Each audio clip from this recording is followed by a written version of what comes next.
मित्रों नमस्कार।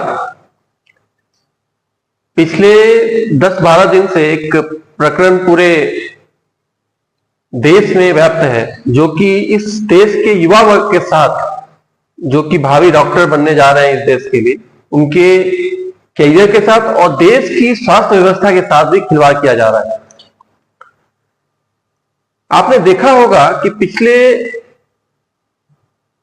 चुनाव के रिजल्ट के दिन यदि किसी चीज का धांधली करना होता है तो एक आसान तरीका होता है कि बड़े स्टोर के नीचे एक छोटी सी बम फोड़ दो, तो बड़ा स्टोर के नीचे वो जो बम है ना, वो आवाज सुनाई नहीं देगा। ठीक उसी प्रकार एनटीए ने 4 जून को नीट के परीक्षाओं के रिजल्ट बाहर आउट किए और उसमें इतनी बड़ी धांधली हुई कि जो बच्चे 550 मार्क्स 570 मार्क्स का अटेंड करके आए थे, उनके भी 720 पे 720 आ गए।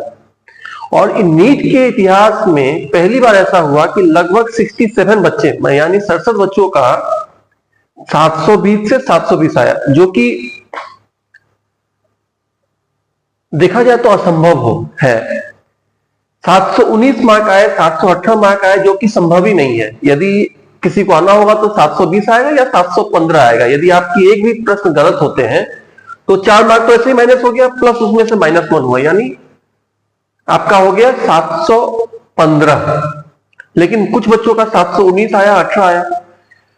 और जब इस बात को नीट एनटीए से पूछा गया तो फिर उसने ये जवाब दिया कि नहीं, हमने ग्रेस मार्क दिया। ग्रेस का कोई आधार नहीं था, कोई उस पर पहले से कोई इंफॉर्मेशन नहीं था। जब उनसे पूछा गया तो उन्होंने बताया कि हमने कुछ 1500-1600 बच्चों को ग्रेस मार्क दिए, इसलिए इतने बच्चे 720 से 720 लाए और बाकी इवन नंबर्स में जो कि आने नहीं चाहिए वो नंबर्स पे आए।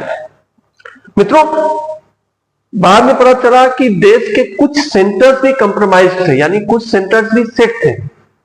बिहार में पटना में ऐसी जानकारी मिली, गुजरात के बड़ौदा में कुछ जानकारी मिली कि जहां पे एक सेंटर को ही इस तरीके से बनाया गया था, जहां पे दूर दूर से बच्चे आए थे जिनसे करोड़ों रुपए ऐंठे गए थे और क्वेश्चन पेपर लीक कराई गई थी। और बिहार के बारे में तो ये जानकारी मिल रही कि एक दिन पहले बच्चों को एक अलग जगह बुलाकर रात भर आंसर शीट रटाया गया था और फिर वो जाके बच्चे एग्जाम दिए थे।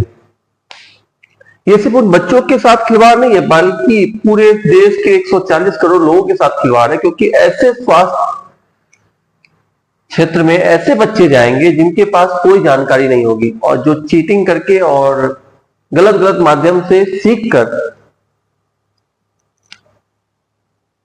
सरकारी कॉलेज तक पहुंचे होंगे। देश की सर्वोत्तम मेडिकल कॉलेज है एम्स दिल्ली, वहां भी जनरल के लिए शायद 46 सीट है, 46 सीट है। उसमें भी जो सारे बच्चे 720 से 720 लाए हैं, वो सभी बच्चे नहीं पहुंच पाएंगे। कुछ बच्चे और कोचिंग संस्थाएं सुप्रीम कोर्ट गई और वहां जाने के बाद सुप्रीम कोर्ट ने भी सिर्फ उस 1500 बच्चों को जिन्होंने ग्रेस मार्क लिया है, उनके लिए री एग्जामिनेशन का प्रावधान किया है। बाकी लोगों के लिए कुछ ऐसा नहीं किया, वो भी गलत है। यदि होना चाहिए तो पूरा एग्जाम पारदर्शिता के साथ एक बार फिर से होना चाहिए, क्योंकि बहुत सारे पेपर लीक भी हुए, बहुत सारे बच्चों को पहले से पेपर के बारे में जानकारी थी। और एनटीए के जो वर्तमान संचालक हैं, जो भी उनके डायरेक्टर्स हैं, जो भी इस तरीके से अभी संचालन कर रहे हैं, उन सभी को तुरंत बर्खास्त कर देना चाहिए और नई टीम आकर इस एग्जाम को पुनः करना चाहिए, ताकि इस देश में एक निष्पक्ष साफ सुथरे तरीके से एक परीक्षा हो सके। अब ऐसा समय आ गया है, पैसों का ऐसा खेल हो रहा है कि देश में कोई भी परीक्षा, एक भी एग्जाम पारदर्शी तरीके से नहीं हो रहा है। बिना किसी काट छाट के, मतलब किसी भी बिना किसी एलिगेशंस के कोई भी परीक्षा पूरी नहीं की जा पा रही है। आप यूपी के देख लीजिए, बिहार में देख लीजिए, हर परीक्षा का पेपर लीक हो रहा है, जिसके कारण जो मेधावी छात्र हैं, जिन्होंने वास्तव में मेहनत किया है, जो पैसे के दम पे नहीं अपने मेहनत के दम पे पहुंचना चाहते हैं, वो कहीं ना कहीं पीछे रह जा रहे हैं। और नीट की परीक्षा तो इस बार ऐसे हुई कि मतलब 600 650 मार्क्स पे भी इस बार आप लोगों का एडमिशन नहीं होने वाला है सरकारी कॉलेज में। और प्राइवेट कॉलेज में भी इस बार कट ऑफ बहुत हाई चला जाएगा। तो मैं सरकार से निवेदन करता हूं कि बच्चों के लिए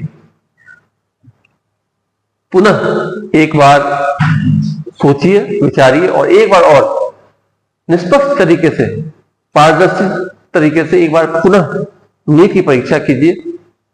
और शिक्षा मंत्री भी अनाप शनाप बयान न दें, क्योंकि जब तक आप पूरी तह तक न जाए, आप ऐसे ही जवाब न दें कि कोई ऐसी पेपर लीक नहीं हुई है, जबकि अब इसका सच बड़ौदा और पटना में पाया जा चुका है।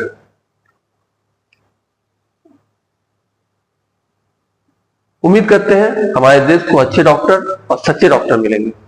नमस्कार।